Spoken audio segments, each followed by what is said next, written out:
You're listening to theoutdoorstation.co.uk. Hello and welcome to another podcast from the Outdoor Station.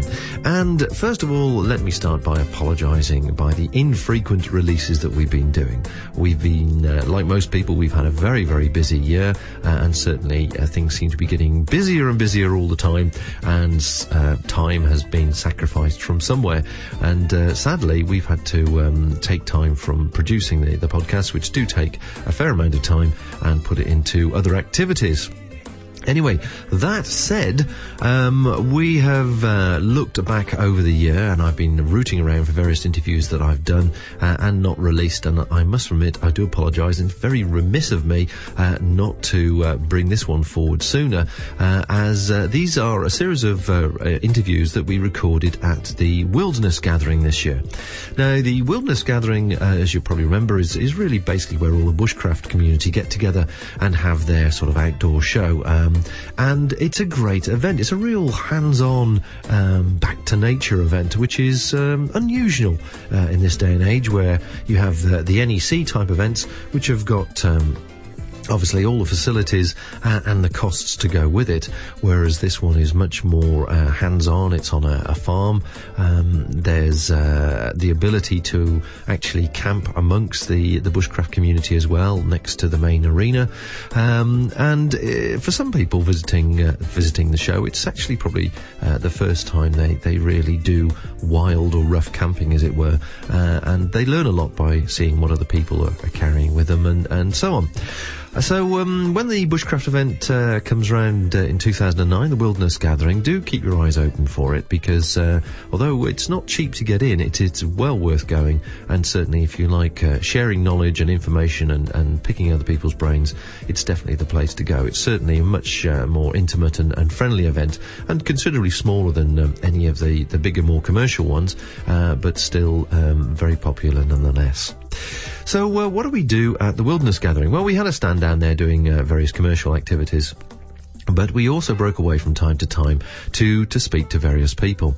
Now, the event itself was broken up into sort of various sections. You had a sort of the main arena around which there were the various stands selling courses, promoting courses and activities they do, such as tracking and sort of basic bushcraft and advanced bushcraft, and bushcraft overseas, as it were, in more remote places, which was interesting in itself. But off to one side, there was another area which was much more in the demonstration traditional crafts, which I found to be fascinating. Now, the stands and displays that were there's only a handful, but they were using sort of traditional techniques and tools which would have been used hundreds of years ago to make items, and the quality of the items wouldn't actually be out of place in today's modern designer boutiques. So I had to wander into the area to speak to them and see if I could find out more about the techniques that they were using. I'm Peter Butler of Saxon Village Crafts. My wife and I have specialised in demonstrating early crafts for the last 22 years. I was a civil engineer. I used to work for the GLC in London. We decided one day that we didn't want to live in London anymore. We wanted to bring our kids up in the country, so we moved outside, learned to be poor. Then for a period I went abroad collecting reptiles for BBC Natural History Unit and other things, but we also started getting interested in reenactments, running around bashing each other with swords. But very quickly I found that it was actually much nicer to make swords for other people to run around and bash each other with. It hurt far less. You were saying that the reenactment interest, when you first started it sort of 20 years ago, was purely the rushing around and bashing, but actually it's developed into much more of an educational industry now. Oh yes, nowadays, when we first started doing craft demonstrations, there were very few people doing reenactment demonstrations, early period crafts. But now it's grown, as you say, into nearly every major reenactment society has their own kind of living history branch, which is good. You know. Out of curiosity, what sort of... I mean, I've sort of dipped my toes into different sort of communities, and we're here, obviously, today with the bushcraft community, and I do a lot with the sort of the backpacking and outdoors people, and a bit with the equestrian. But I've not really touched on the reenactment enthusiasts. Are they, do all the interests overlap, do you think, or are they sort of specifically one type of person? Oh, no, they're certainly not one type of person. For a start, the different reenactment societies range from everything from, Stone Age reenactment to Second World War. Okay. And in fact, there are actually some that do the Vietnam War now. My own interest has always been the early period stuff. And truthfully, now, the fighting side of it doesn't interest me much at all. It's actually the craft, the technologies that are really of interest to me. Well, certainly the few minutes you were just chatting about the craft and technologies of those different periods that you specialise in, and then certainly the jewellery and items we've got here. Again, it makes me feel that you must be in touch with people of that era and how they perhaps worked or felt with in communicating with nature as part of the earth, as it were. Well, one thing you have to do is, whichever period you're working in, and whichever artefact, because I do a lot of artefact reproduction for museums, you have to put yourself into the mindset of the person that was originally making that object. For instance, the classic example is when I make reproductions of early iron helmets. I never drill holes in the metal, I punch it. Because it's actually much quicker, and truthfully, when you rivet through a punched hole, it actually holds better than a drilled hole. So all the time you have to put yourself into the mindset of the person of that period in history. And what do you feel you've learned in the process of doing this over the last 20 or so years? What has surprised you about your learning in the way they must have been thinking, as opposed to the way you assumed they were thinking? Yeah. Well, everyone today thinks that we must be much cleverer than people in the past. In fact, it's totally untrue. If you look at some of the Stone Age artefacts that have been found, they were masters of their own technologies. The same with the Bronze Age, Iron Age and later periods. Whichever period you live in, people control their own environment. So understand the things that are around them, the nature. I mean, you walk in the woods here, there's a whole toolkit there, there's a whole larder there. All of these things our early ancestors would have known about. We don't. And do you think it's a shame that we're losing that? Well, that's, in a sense, I do, yes. Because it's one of the good things about the Wilderness Gathering and other similar events. It's putting people back to thinking about what's around them and appreciating what's around them. Definitely. I know you do a range of courses, and you're doing courses here for demonstrations for children and so on. How do you find the modern person's attention span? Well, it's quite interesting. We do a lot in schools. We find, funnily enough, that children's hand skills aren't as good. Simply because when I spent my childhood, I spent most of my time usually cutting little bits out of my fingers when I was making model aeroplanes and the like. Whereas nowadays, most kids spend most of their time banging away on a computer keyboard. So I think that hand skills should be taught in schools, because people don't realise that learning hand skills doesn't just train your hand, it trains your mind as well. We enjoy going into schools. The children enjoy working in the hand skills, like weaving on a warp-weighted loom or drop spinning, sewing, calligraphy, writing with a quill pen, lots of different things.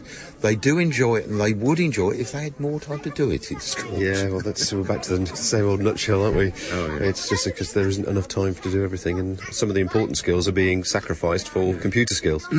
Tell me about some of the items you got here and the sort of the costs or the time involved in making a few. If you're just a handful of, if you want. Well, I mean, we've got combs ranging from, well, on the table at the moment, they're antler combs from the Celtic Iron Age, which we're not sure. They were either used as hair combs or they were used for carding wool for spinning into thread, or probably for both, truthfully. And then So they're actual copies of... they're right very down to accurate copies of the original. But All obviously of not bone. No, they are. Yes, Oh, are they so? they're all even made in the correct antler. The early Celtic combs are made of red deer antler. If you look at the later period combs I've got here, I've got, for instance, Anglo-Saxon combs of the late 10th century. They're made of red deer antler as well. That's the antler that was used in this country. I've got a Viking comb here, copy of a Scandinavian design. That's made of elk antler because a lot of the Viking combs were made of elk. You simply use the material that's suited to what you're doing. And although they looks, as you say, it's a perfect replica of a design I may have seen in a book somewhere, in actual practical terms, are they strong, effective combs?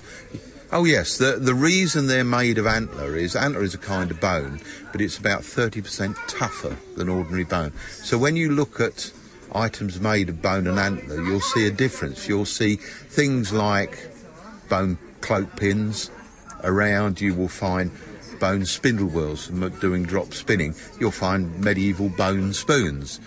Bone is brittle. It's all right for those objects. You very seldom find bone combs because the teeth would be very weak. That's why nearly all early combs are made of antler. Okay. And moving along there to the sort of wooden items, you've got some wooden combs there as well? Yes, they're quite interesting. They're copies of boxwood combs. Truthfully, when an individual comb is found, say in the mud in the River Thames, you're never quite sure whether the boxwood comb is Roman or medieval, because the designs are virtually identical. It's often usually the context where they're found that gives you the clue as to which period of history they come from. Okay. And you do metal work as well, I say? Oh yes, I used to do a lot of ironwork, making swords and, well, for instance, I've just finished a set of brass and horn lanterns for Birmingham Museum. They're reopening one of their 17th century houses, and I made the lanterns for them. It must be very rewarding and satisfying to make these sort of items. Are there, when you go to these shows and so on, are there many people that you're meeting that would actually like to be an apprentice with you and actually learn the skills with you?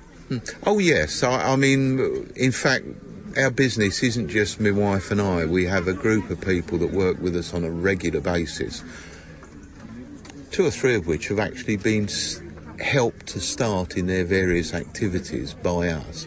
And it's very gratifying to see people after 10 or 15 years have been able to build up a really good set of skills for doing all sorts of things like, well, calligraphy I mentioned, riveted mail making. We've got lots of people who do lots of different things that work with us. Well, congratulations for that. It must be really satisfying to see that continue. Yeah, it is. It's great fun.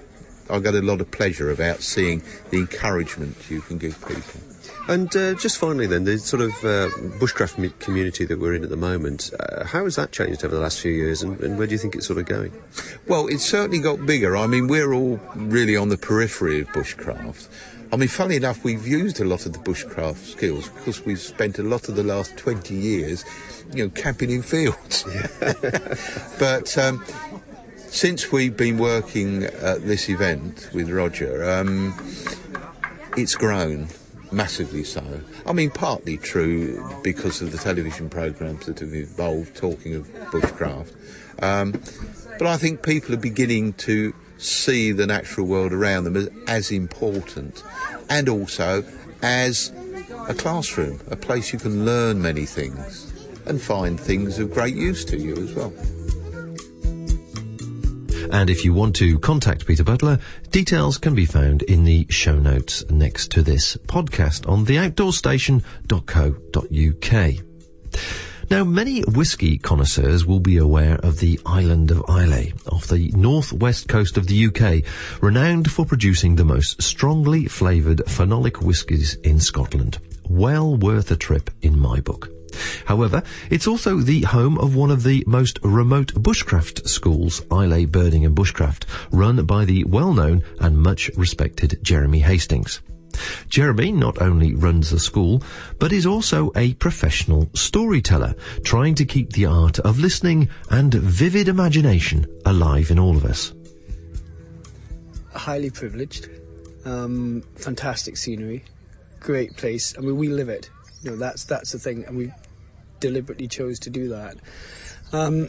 The interesting thing for some people, it's not going to work for people. You know, if you're living on an island, you have lots of difficulties. First of all, you know, you can have things like food not turning up and fuel not turning up, and you know, one shop and a post office and things like that. However, on the other side, if you like the wilderness, if you like just being out there and just being your own comfortableness within that wild place, then it's just the best place ever. So tell us in detail, where actually is it that you're based? Well, if you get to Glasgow, which is I know that one. Scotland's yeah, second that's the other city, side of the border. Aye, that's right. And then you turn left there, so you start going out towards America, and you drive for 3 hours, and then you get to a ferry, and then you sit in the ferry for 2.5 hours, and then you get to Islay. And it's just one of the most westerly islands. Well, it's quite south. It's one of the most westerly islands in Britain. And the next stop is Nova Scotia, Labrador. Okay, so make sure the ferry doesn't miss. Aye. I've recently been up to Cape Wrath. Right. And did a nice walk up there from Ullapool up to Cape Wrath. Mm-hmm. And in the process of doing it, I was with a friend of mine, and we were talking on many occasions about how hard we thought it would be to live a sort of a bushcraft lifestyle, living off the land and so on, because I couldn't really see much that I recognise from my knowledge to live on and so on. Although the basic building blocks were there, but actually food and sustenance and that sort of thing looked like it would be pretty hard to come by. What's it like out on the islands? It's perception is everything, and what one has to be very aware of, and what I teach a lot of people is this whole thing of we're taking footsteps of other people. And on Islay, we know that there have been people before the Mesolithic, so people have been living quite comfortably on Islay for over 10,000 years. And then one has to start thinking, okay, so what do they live on, and how do they live it? And there is plenty to look for, but you have to first of all think in seasons. And the second thing is it's very limited. You know, we now have, you know, in our daily lives in Britain and in sort of mainland Europe, we have supermarkets, you know, and you can go into the supermarket, and you know that's really the wilderness for me personally, because you know you don't have a choice between plain yogurt and fruit yogurt. You have 8 or 9 different fruit yogurts, you know. Well, those sort of tastes are very limiting in the landscape. We've lost the subtleties. So you know you can find silverweed, which will give you quite a lot of carbohydrate. You can find pig nut at different times a year. You know, you've got we've still got in the old caves massive midden piles of limpets. The diet it works in relation to the seasons. Do you find that the people that come and do your courses take a while to slow down and get rid of that immediate expectation and build up some patience? That's the biggest challenge that everybody has, and it takes basically 3 days to become, you know, what we say 3 days to become a caveman. You know, because your life, you know, as we find it when we come back here to the mainland and meet people, it's so hectic and it's exhausting just being with people because they're just full on all the time. And actually, where we are, if you're full on all the time, you miss things. Yeah. So there's a lot of unlearning, deschooling, de-stressing before you start tuning in again. And there's the way I teach is a very different way to a lot of people, where it's very specific, but it's incredibly unplanned. I know within a week or the 4 days or whatever the length of course is, people will achieve X, Y, and Z, but they don't have a timetable to go, right, we're going to do this today and we're going to do that tomorrow, and because the situation can't possibly be like that, because the weather changes, the plants change, the climate changes, the person changes. You know, you can actually, you know, there are some parts on Islay where the nearest person to you is another island, is on another island 9 nautical miles away, and you know, for me that's great, but for some people it's like, whoa, hang on a minute. Yes. You know, just like, how can I cope with that? Yeah. So you have to try and ease back on that first of all. I get a lot of people coming on who are, you know, involved, very clever people in business and you know, highfalutin, you know, sort of banks and things like that, and everything is planned to the nth degree, and then then they're living their bushcraft life, and they're obviously hankering after that and desperate for it. But they'll say, "Oh, so what are we doing in the next hour?" So, well, who knows? We'll have to wait and see. Do you find the people that join you for these courses, are they are your majority of customers from Scotland, or are they actually travelling from England to experience the island culture as well? The majority of people come from all over the world. Really? I've had Japanese people, I've had Americans, I've had Latin Americans, French, Spanish, all sorts of people. And there's a good trickle of my own fellow country people, and also from England and Wales as well. So God bless the internet. Exactly, absolutely. Well, you're certainly becoming known, Jeremy, and certainly in magazines, as being a storyteller. Hi. And there's lovely articles each month or each issue in the magazines where you're telling stories and explaining just how important it is, the art of telling stories and the art of listening to stories, of course. Tell me a bit about that. Well, that's interesting. I mean, I've been involved in the outdoor education world for teaching for 30 years now, and and before that, I was involved in sort of having to listen and learn, and I was brought up in a Benedictine monastery, so we had to learn. We had to spend a lot of time thinking, and of course, with the thinking comes story, because you actually are having to listen to other people. You have to listen to other people, and you have to listen to their wisdom. And so I became more and more interested in story. And now that I'm sort of, halfway to 100, that, you realise that story is so important. And we see story in everything. And we've lost the culture of the story that is oral. We've lost the oral tradition. And in Scotland, of course, that was hugely important. People would travel a long way to hear stories, and people would travel a long way to tell stories. And I follow the sort of storyteller tradition of having very little. It's just the story within you, and you have to let the story come out. And the story will come out appropriately to that group of people that you're going to tell it to, which sounds a bit bizarre to a lot of people, because normally most people's stories are prepared there and then.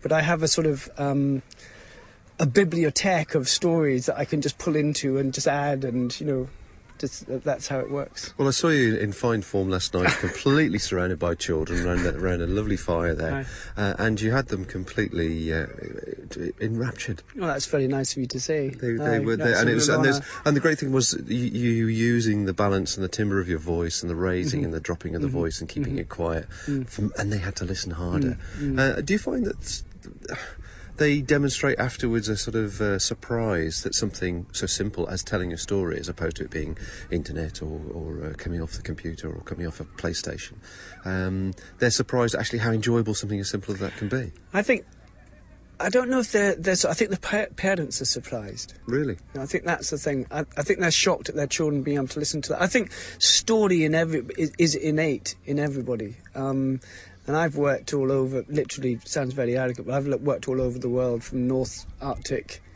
Finland to Southern Africa, and out to the East Indies, as it were, and have listened to people telling stories, and watched people and learned from people, and picked up different ideas of stories. And the ones which always work, without a doubt, are the simplest, and the storyteller is the lightest, and we surround ourselves with all this kit. And I think parents, being a parent, you're a parent, Bob, we feel that we need to give our children something more than we had, and that could be kit. And we're both reliant on selling kit as well, and we all like kit, it's a piece of kit.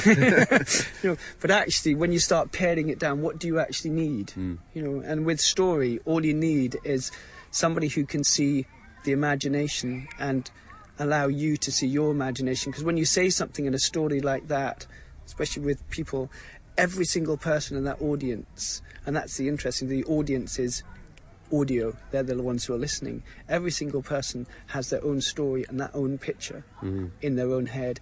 And you, as the storyteller, have to be the conduit for that, to allow that to happen. And that's why sorry. Yeah, I was just saying that the last time I saw somebody delivering a story like you were doing last night was in Del Jama Square in Marrakesh. Right. Yeah. And in the evenings when the square gets reverted back to the locals and the local storytellers come, and you can see the kids completely enraptured, and there's a little flame going there, and there's a chap there who's delivering it exactly the same way, and that's their entertainment. The traditional stories being kept alive, and the spirit of whatever it was they were saying. I had no idea, but just watching the delivery was fantastic. That's right. No, absolutely right, and it's a when you start looking at the history of storytellers, people who become storytellers have an innate thing to do that, and it's a sort of a driven thing that you need to tell stories, and that sounds terribly arrogant. It's not supposed to be, but when people find out that you're a storyteller, they say, "Well, can you tell us a story?" And and so you begin. And so you begin. That sounds like the beginning of a book. Now moving on to the wilderness gathering where we're now. So we're now down in in Wiltshire here, and there's been a fair few people come through. We've been very lucky with the weather. It's been very glorious today, a proper summer's day, which is a rare thing in itself. Certainly a different, diverse range of people that come through, and also. There's a lot of surprise mentioned by those camping in the woods that they're actually allowed to camp in the woods and experience the bushcraft, the whole ethos in real life, as it were. No, absolutely right. And I think that people have been removed from it for lots of different reasons. And maybe, that they themselves are at fault because they have removed themselves. And then, you get people who want to teach it and show people that it amazes me that there are so many organisations here who can make a living out of teaching people doing something that we all did as children, and we've lost that connectivity, and that also comes back to the story, that we don't find the connectivity anymore. We don't find the connectivity with the landscape, we don't find the connectivity with the people, and we don't find the both that interrelate and interact. And so we've got a society now that has no connection with where the food comes from, no connection with the nature that they're part of. There's no connection with who they are, and they just exist. And when you start peeling that back like an onion, it's quite serious, I think. I had 2 people come up today who'd been on courses, and they said that because they'd been on a course with me, it set them up on other things, and one has now become an instructor. That's fantastic. What an honour is that? But he was saying that this thing, he realised that he had lost so much in such a short time, and now it had all opened up to him. So that's really fascinating. When I was thinking about this the other day, and it may sound sort of a bit trite, but nowadays I think what happens is that people they live in a house or a flat, and it's in a city or a town, and they have to go and get their food, so they drive to the supermarket, and then they drive back, and they've done their hunter-gathering in the supermarket, and it's all a bit fey because you have the bakers in the supermarket and the butchers in the supermarket and the dairy bit in the supermarket, and then they come back, and then they have to go off and they have to go and do some sport, so they drive to the gym and they run up and down on the gym, and then they come back and the kids need entertainment, so they drive to the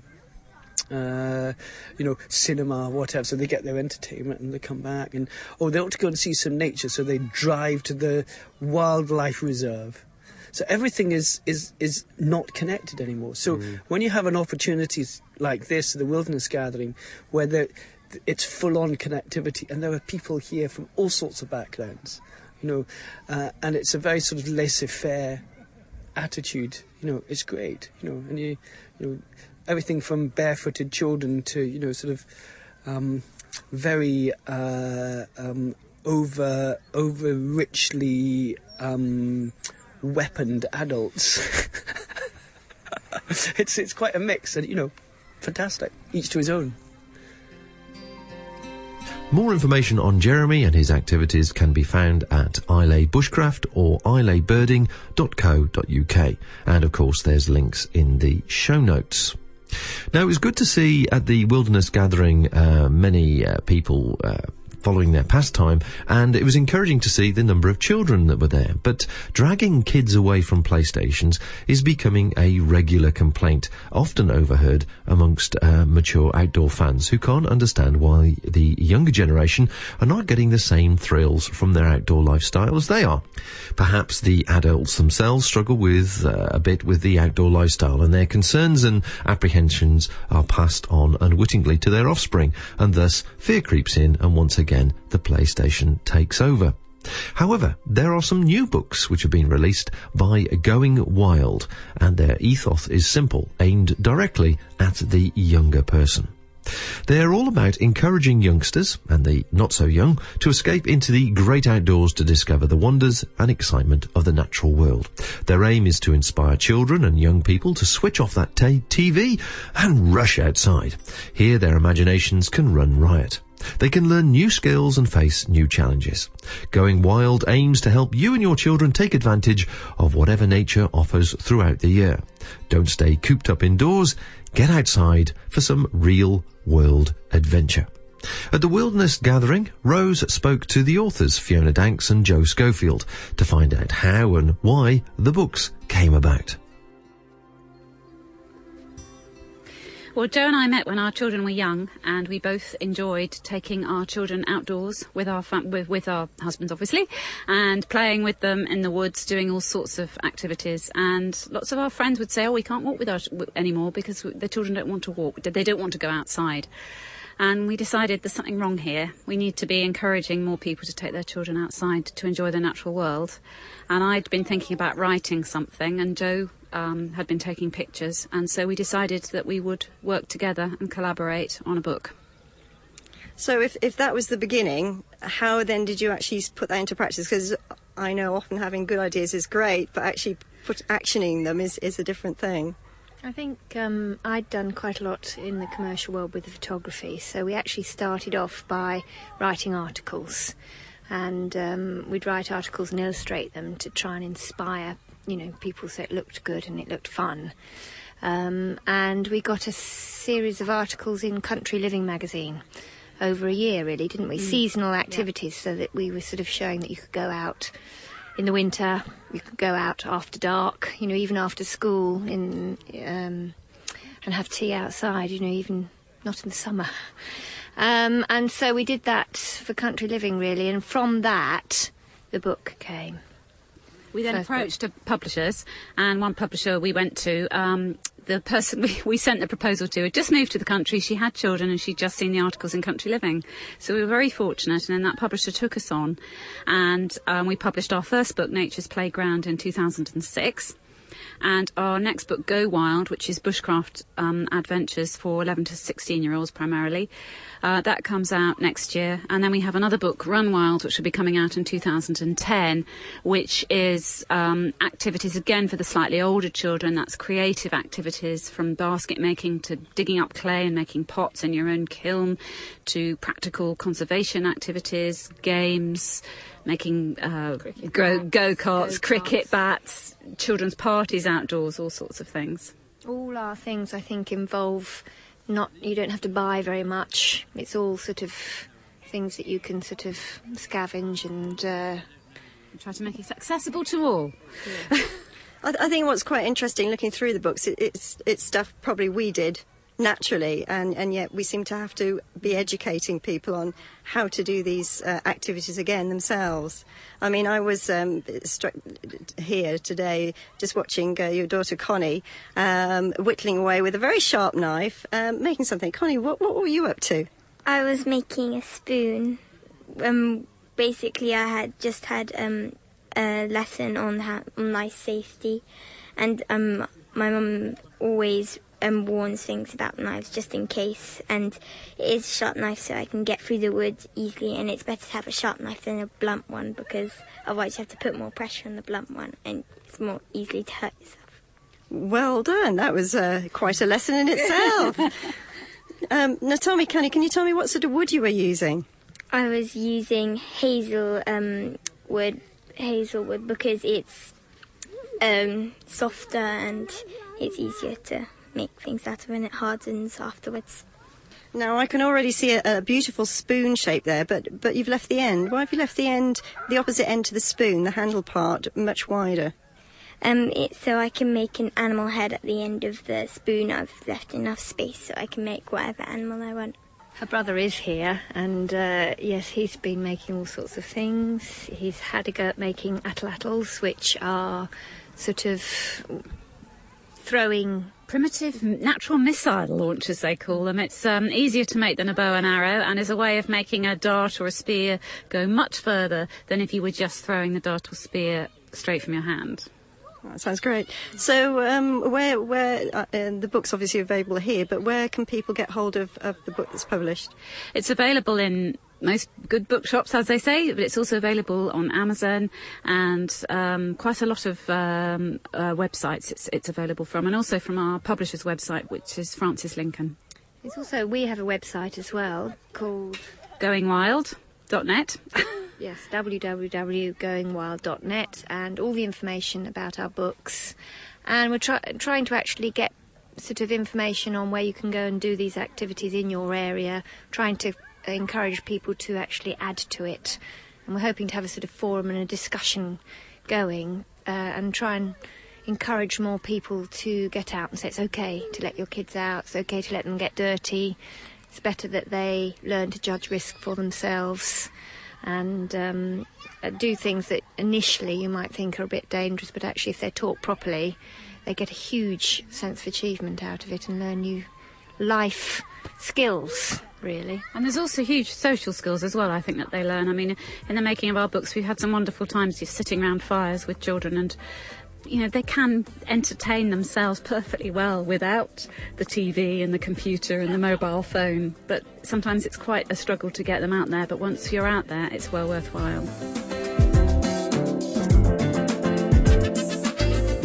And more information and copies of the books can be found at goingwild.net. Well, that brings the Wilderness Gathering collection of interviews to a close. I do apologise once again for the delay. However, having said that, perhaps it's given you some inspiration about what to do over the winter period, or what to do in 2009. Now, if you want to come to the Wilderness Gathering or find out more about it, it's well worth doing. Visit their website, which is wildernessgathering.co.uk, and I see the date's now been set for the 20th to the 23rd of August 2009, and there's details there of the tickets and some of the things that'll be going on.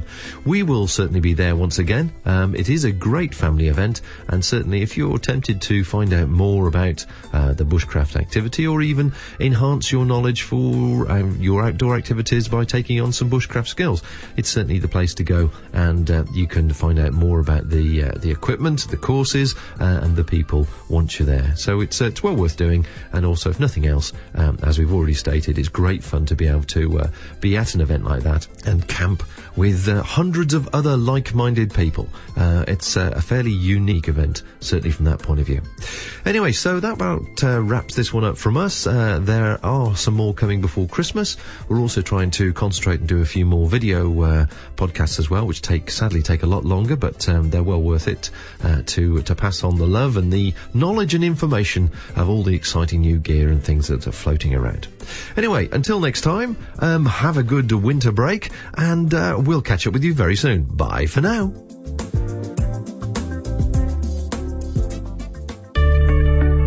This independent programme is produced and hosted by theoutdoorstation.co.uk.